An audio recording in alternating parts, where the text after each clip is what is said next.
Hi, welcome to another episode of Eureka Moments. We are now going to consider Unit 5, Thermal Physics. Alright.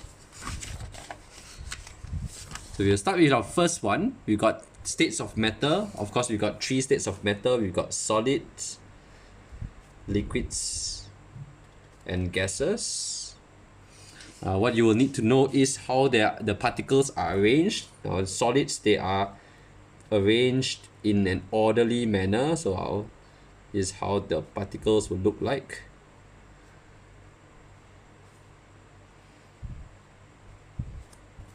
Okay, we've got also, of course, liquids. They are very close packed, but not as orderly. So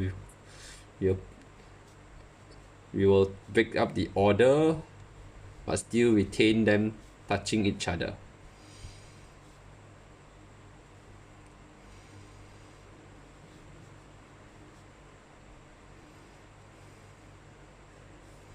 Alright, so we've got liquids over here. In terms of gases are a lot easier. We can draw them with very big spaces in between and with no arrangement. Now, in terms of properties of solids, they cannot flow. They have a fixed shape, fixed volume. Alright, so what you need to do is also relate them to the way the particles are arranged. We've got liquids. Liquids can flow. They no fixed shape. However, they do have a fixed volume. Now, gases, on the other hand, gases can flow. Gases have no fixed shape and have no fixed volume. Now, another way we can mention this is gases are compressible. Alright, so these are the properties of solids, liquids, and gases. You need to relate them to the way the particles are arranged in the three states of matter. Now, of course, these three states of matter exist for any particular substance, and what we can do is, if for any particular substance, we can change from solids to liquids. Liquids can change to gas, gases can change to liquids, and liquids can change back to solids as well. So you need to recognize the names of these processes. Solids to liquid will be called melting. Liquid to gases will be the process of either boiling or evaporation. Now, they're not the same thing. There are certain important distinction between boiling and evaporation. Now, gases to liquids will be called condensation. And lastly, liquid to solid, we will call this as freezing. Alright. Now, Brownian motion is the random motion of particles. Right, what we'll see, what you can do is you can put a pollen grain on water. You can observe the random motion of the particles. So if you just observe a pollen grain, you can move. They'll be moving at random direction. Alright, so this is what we call as Brownian motion. Now you need to explain it as well, how this larger particles, in this case, you can use the idea of pollen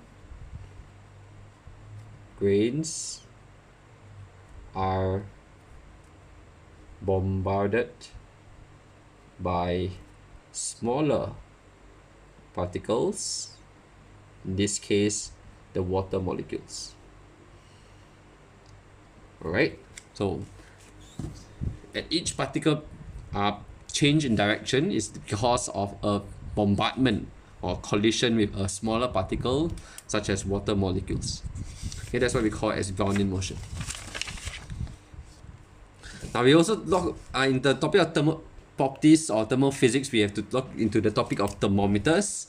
Thermometers, they have what we'll start off with the idea of thermometric property. These are physical properties that change with temperature. Now, some examples would be volume of a substance. We've got some digital thermometers, they will rely on certain electrical quantities such as current or PD or potential difference. Can also depend on resistance, right? So either one of those. Now we also have we've got also those have that are work based on infrared. Okay, so the amount of infrared they've been given. Now we got a lot of those forehead infrared thermometers. So if your body heat temperature is very high, you are giving out more infrared, and hence you record a higher temperature. Now, what we usually focus on is the one on volume. All right. So we are going to talk about calibrating thermometers. Now, more specifically, they are the liquid in glass thermometers. All right. Now, the two main examples are mercury.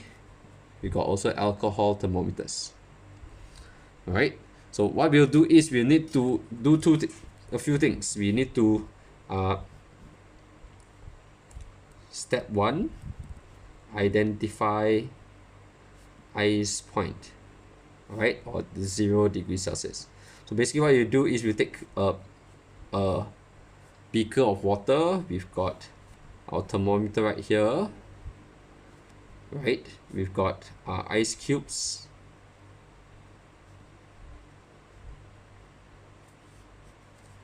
melting ice. Now, because we know melting ice or ice melts at 0 degrees Celsius, so if the level of the mercury is here, we can know that this is where 0 degrees Celsius is. Now, step number 2, we will have what is known as identifying steam point. This is 100 degrees Celsius. Okay, so very similar. We take a beaker of water. We've got, in this case, we are heating it, and to a point where it starts boiling. Okay, of course, the mercury level will be higher. Now, if it's the boiling water, now in this case, if that's what's happening, we can identify this as 100 degrees Celsius. Now, what we can know is there's earlier, if this was 0 degrees Celsius, here to here is 100 degrees Celsius. Our step number 3 is to divide into 100 equal spaces. Now that will give us each of the each space will be equivalent to 1 degree Celsius. Now we can also talk about how to improve thermometers. So we've got different sections or different parts of the thermometer. We've got what is known as the bulb. We've got what the spacing will be called the scales. Of course, there's a liquid in there. Now the liquid will expand in what is known as the capillary tube. All right. So now what you will need to recognize is we'll use these three terms, to describe how the characteristic of a liquid in glass thermometer.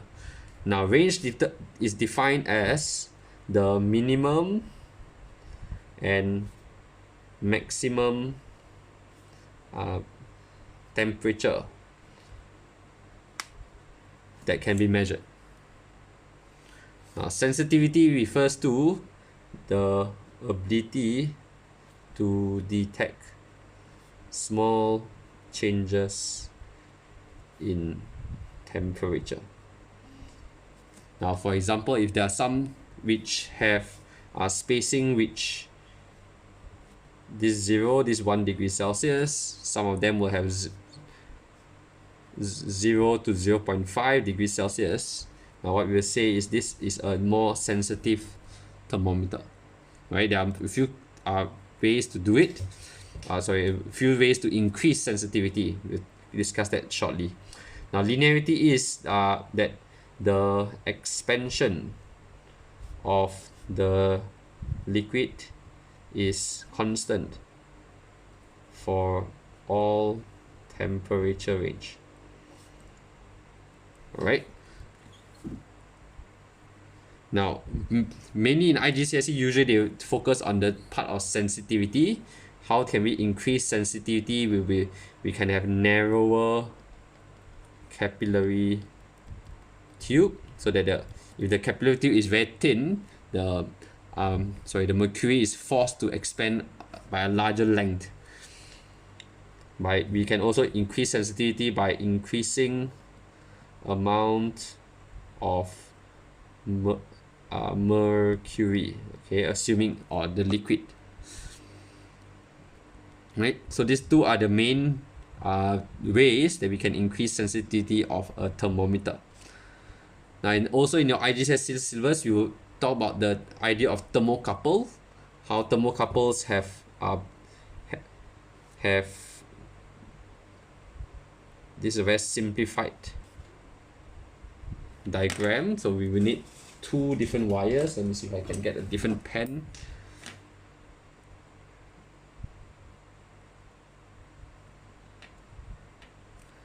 Right, so we can have probably copper wire, we got nichrome wire, and we will have a galvanometer. And so the idea is when we hit this end, what we'll have is there'll be a change or reading in the galvanometer. All right, now what you will need to recognize is thermocouples are a good way, the advantages of thermocouples rather can measure very high temperatures. Right, so applications that we are, for example, in a furnace where you have very high temperature, a thermocouple will be a good choice. Now, it can also measure high responsiveness, means it can detect can detect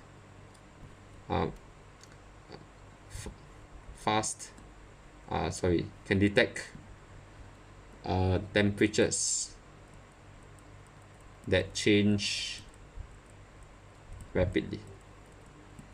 Alright, so if the temperature change is very, very quick, a thermocouple will be a good choice, because liquid in glass thermometers will have lower responsiveness. They take longer time to detect those changes. Now we continue on with the topic of thermal expansion. The idea is when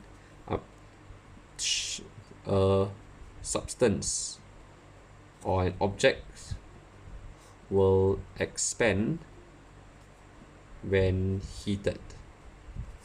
Alright, now all forms of substance will expand, but what we will need to recognize is when we consider in general solids, liquids, and gases,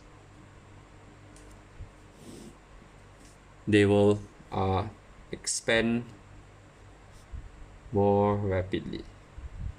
Alright, so the idea is gases can expand when the temperature change is the same, right? 10 degrees Celsius.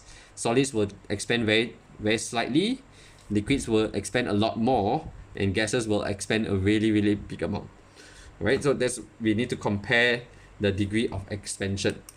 Now, a few applications for thermal expansion. I think we have just discussed one, thermometers, whereby the liquid in a thermometer will expand when it's heated. Number two, we leave spaces when in bridges. right? When we, or what do you call it, railway tracks. So if you, between railway tracks, there will be a little space there, so that on hot days there will be a space for them to expand. Otherwise, the tracks will buckle, and will it'll be very dangerous for the trains that run on those tracks. Now, a third one would be what is known as a bimetallic strip. All right. So remember the two strips that made from different metals. When it's heated, they will, because of the different coefficient of expansion, they will either expand in one direction or the other. Okay, so that's a bimetallic strip. Going on to gas pressure. Gas pressure is caused by collision of gas particles with the walls of the container. Alright. So each time, so if you got a if you have got a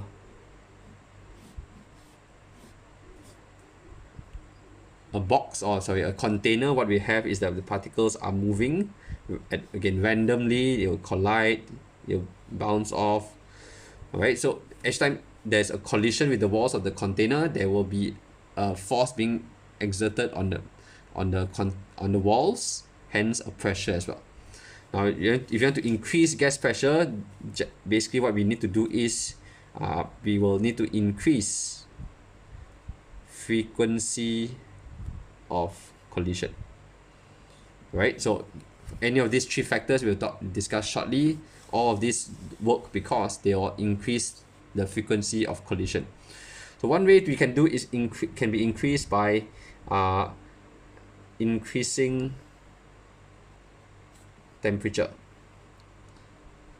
Now, when gas gets heated up, the temperature increase, the particles move at a higher speed, hence they will collide with the walls of the container more frequently. Number two, we can have increased amount of gas. Right, so that's why when we for example, a car tire, if you want to increase the gas pressure, you will pump in more gas, and that will again increase the frequency of collision. Now lastly, we can decrease the volume of the container. Right, so when we have a larger container and we compress it to a smaller space, the particles are closer together, they'll collide with each other more often, they'll collide with the walls of the container more often as well. Now we got a few gas laws as well. We got Charles' law, Bohr's law, but for IGCSE level at least, when you want to talk about quantitative analysis for gas pressure, Bohr's law is the one that you need. All right. Bohr's law basically states that pressure of a gas is inversely proportional to the volume of the container. Right? Mathematically, we can write it as P inversely proportional to V. So this is one equation. Now, usually what we'll do is we will express it in terms of the before and after. So we can have pressure 1, V1 is equals to P2, V2. Right? So this is another, in terms of calculation questions, usually this is the equation that we use, P1, V1 equals to P2, V2. So gas pressure, how we can increase it, and when we focus one with quantitative, talking about Bohr's law. Moving on, we got methods of heat transfer. Of course, we got conduction. In a short while, we got convection, and as well as radiation. Now, thermal conduction is what do you call it? Transfer of heat due to vibration of particles. Alright, so the idea is if we got a solid here, if the particles are all arranged in order, what we can do is we start hitting this section. What will happen is this particle, the first particle will start absorbing heat. You start vibrating more vigorously. As it vibrates more vigorously, you hit on to the next one, you hit on to the next one, hit on to the next one. Right? So through this, this is what we call as lattice vibration. Alright, so this is the way how heat is being transferred from one end of a rod, for example, to the other end. Okay, again, the particles are vibrating in position. Now this is one. Another way that heat can be transferred through thermal conduction is through due to free moving electrons. Right, this happens only in metals, hence why they are good conductors of heat. Right? Now what do you mean by free moving electrons? Because in metals, what we have is that each metal ion will have their electrons as well. Alright, so we get what is known as a sea of electron or delocalized electron. Now what happens is when we provide heat there, now because these electrons are a lot smaller, they are a lot more mobile, what can happen is that they can travel a lot more quickly from one end to the other.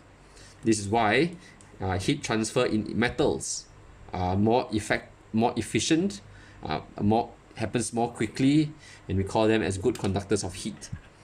Okay. Now usually what we have is there's an experiment as well, so you need to describe an experiment. What we can do is we usually have probably a tripod stand, sorry, maybe a clamp rather.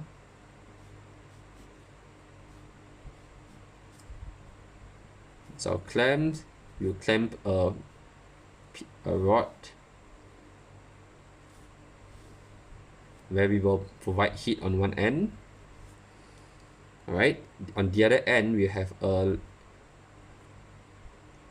this is a layer of wax, and the wax is used to hold on to a pin, drawing pin. What we'll do is we'll use a timer, we use a stopwatch, right? So depending on how long it takes for the drawing pin to fall, right? The one that has shorter time will be the better conductor of heat, right? So that's you need to be familiar and describe this experiment on how to investigate conduction of heat. We also have what is known as convection or thermal convection. This is the transfer of heat due to movement of particles. Alright, now it has to do with density. Right, density will be a very important concept here. So how will this work? If you can just consider what do you call it? A beaker of water. What we can do is we can provide heat. Let's just consider heat from one side. What is happening is we are heating up this region. All right. So this particular amount, the water on this side will get heated up first. Heated up. The temperature will increase. What will happen is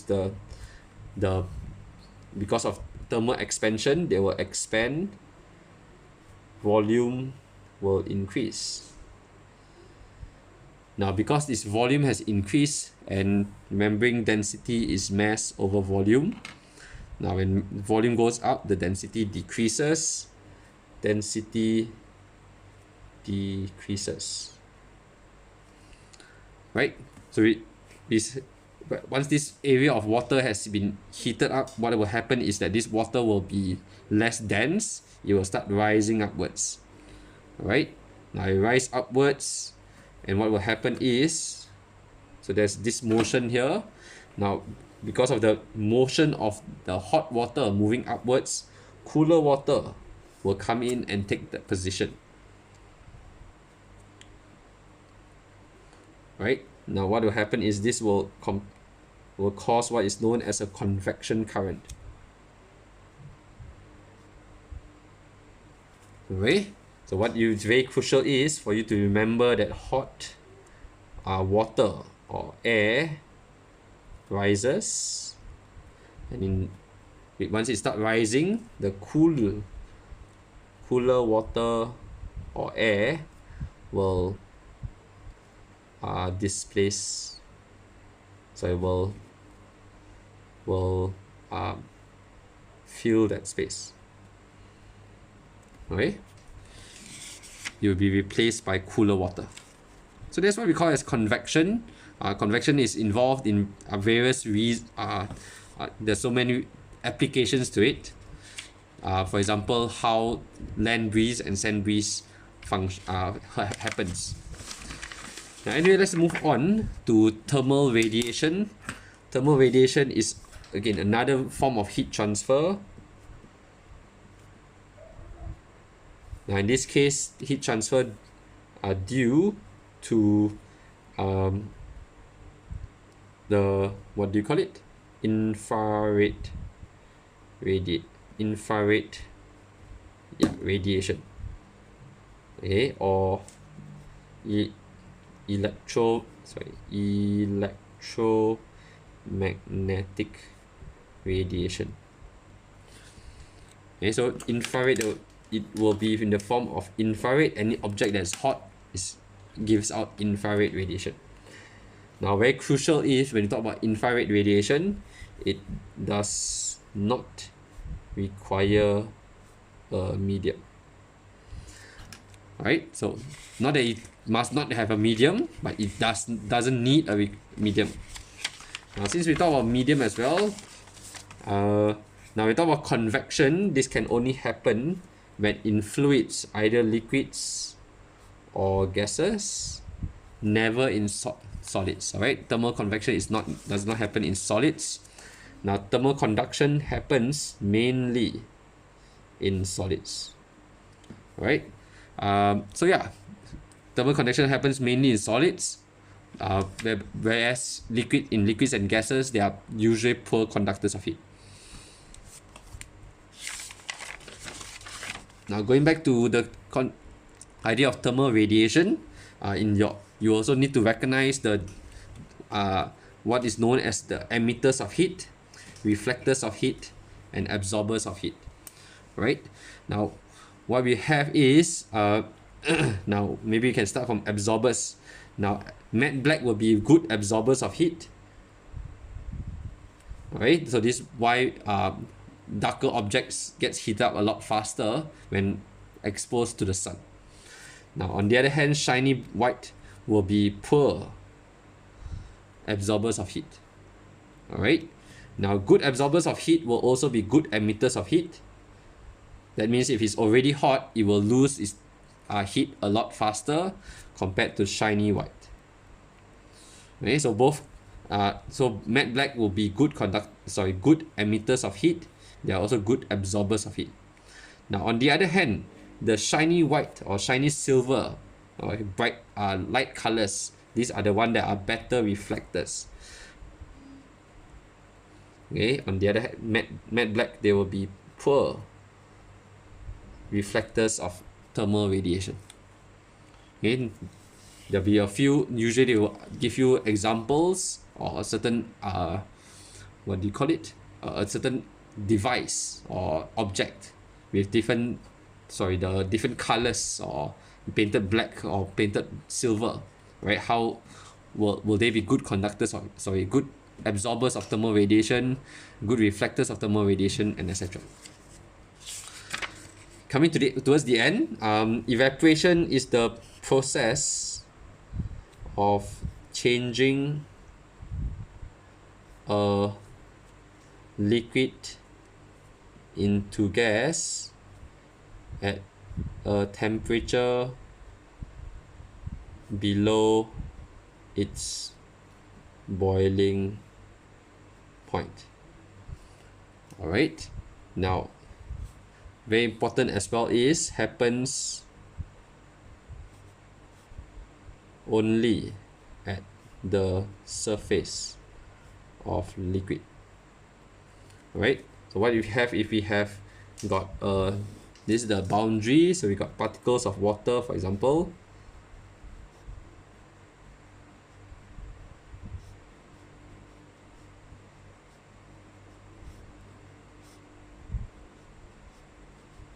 All right. So so this is air, this is water. What will happen is the ones on the surface, and if it has enough kinetic energy, what will happen is it will escape into the surrounding. All right. So particles with sufficient, all right, kinetic energy will escape into the air. Now what, as a result, it will also leave behind particles with lower kinetic energy.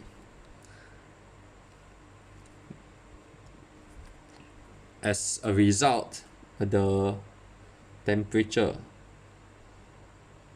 of the liquid decreases. Right, now this is what is called as cooling effect of evaporation. So whenever a liquid water starts evaporating, it will cause a cooling effect. Now this is also why if we get our hands wet, our body, and we sit under the fan, we will feel very cold, because the water on the surface of our skin is evaporating. Now there are three factors affecting evaporation. Very quickly, temperature. When the temperature is hot on a very warm day, evaporation happens a lot faster. We have also surface area, right? So this is why we will when we do laundry, we will spread out our clothes and hang it on the drying line. We don't leave it crumpled up. Okay, so again, the reason is we want to increase the surface area. Number 3 is what is known as draft, or the presence of wind. All right, so when there is wind, it will again cause the particles to be able to escape more efficiently into the surrounding. So 3 factors affecting evaporation: temperature, surface area, and draft or wind. Now coming towards the end, we got just 2 more. Thermal capacity. We've got, or rather more specifically, is we can include specific heat capacity. Alright, usually denoted as a lowercase c. Now, the meaning of specific capacity is amount of heat required to increase the temperature of a substance by of a of a 1 kilogram substance by 1 degree Celsius. Alright, so what we have is we got the equation C is equal to the amount of energy, E over mass divide temperature, change in temperature. Now, usually I rearrange this to form E is equal to mc delta T.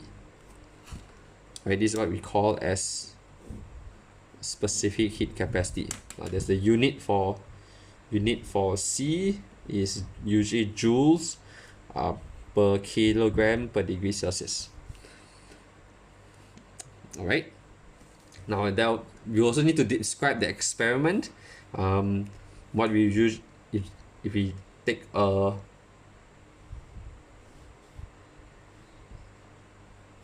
aluminum block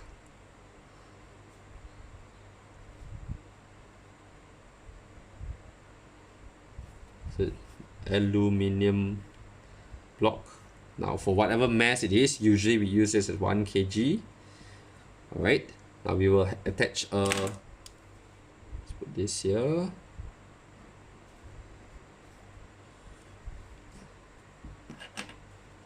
We've got also a thermometer. Let's just draw a thermometer here. Thermometer. Alright, now what we need is we will have the initial temperature and final temperature, so that will give us, it helps us to get the value for delta T. Now of course this 1 kg tells us the value for mass. Now this is known as the immersion heater. So what that will give us is, if we attach it to a power supply,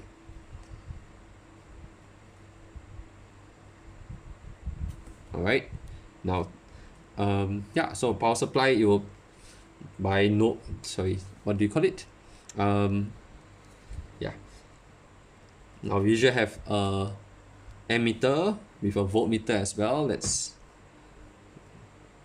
so by having the voltage, we got the current. What we have is sorry, we heat it for maybe a certain amount of temperature time equals to mc delta T. The value for C can be obtained by PT over m delta T. Right? P giving, meaning the power. Power in this case we will usually use VIT over m delta T. Alright, so that's a just very quickly a description of the experiment. That we use an immersion heater. We'll look at the change in temperature, how long we took to heat. That's the lowercase t here. We got the mass, usually 1 kilogram, right? And yeah, by knowing the voltage and current, we will know the power as well. Now coming to towards the end, we've got the latent heat. Now latent heat, we've got two actually. We've got of vaporization. We've got latent heat of fusion. Alright, so you need to, their description is very much similar. Now let's just talk about latent heat of vaporization. Alright, this is the amount of heat required to change, because we are talking about vaporization, to change 1 kilogram of liquid into gas, alright, at a constant temperature. Now you can change this word constant temperature to at its boiling point. Now we have also got the latent heat of fusion. This is the very similar definition, amount of heat required to change 1 kg of a solid into liquid at a constant temperature. Now we can say its melting point. Alright, so lastly we got the equation right here. L, now doesn't matter whether you are looking for latent heat of vaporization or latent heat of fusion, it will be the energy over mass. What I will usually do is I'll rearrange it to E is equals to ml. Right, so this will be another equation that we use for this topic.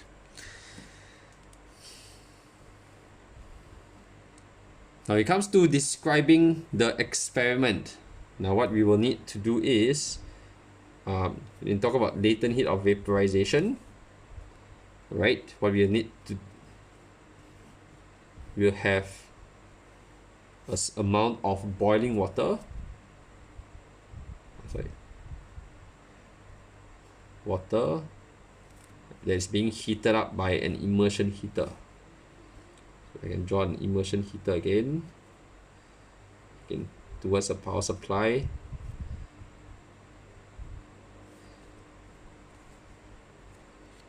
Whereby we get the current and the voltmeter.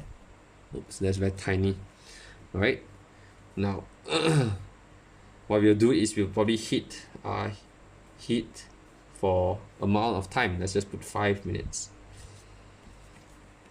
Okay, so we can get the power from the value of current, and power is equals to V times I. So the amount of energy gives us VIT, right, or 5 minutes. So to find the the latent heat of vaporization, what we'll need is the VIT divided by the mass. Now the mass is very crucial. It has to do with the change in mass, right? So we need to measure the initial mass as well as the final mass to determine what M is here. Now we can also do quite a similar experiment, whereby if we got melting ice, what we have is we put again the immersion heater connected to a power supply.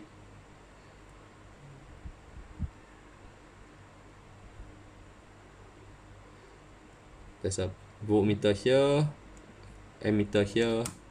So this is to find latent heat of fusion.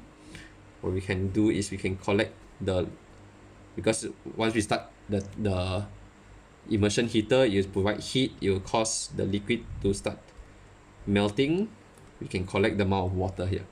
Alright, so again we can heat for 5 minutes.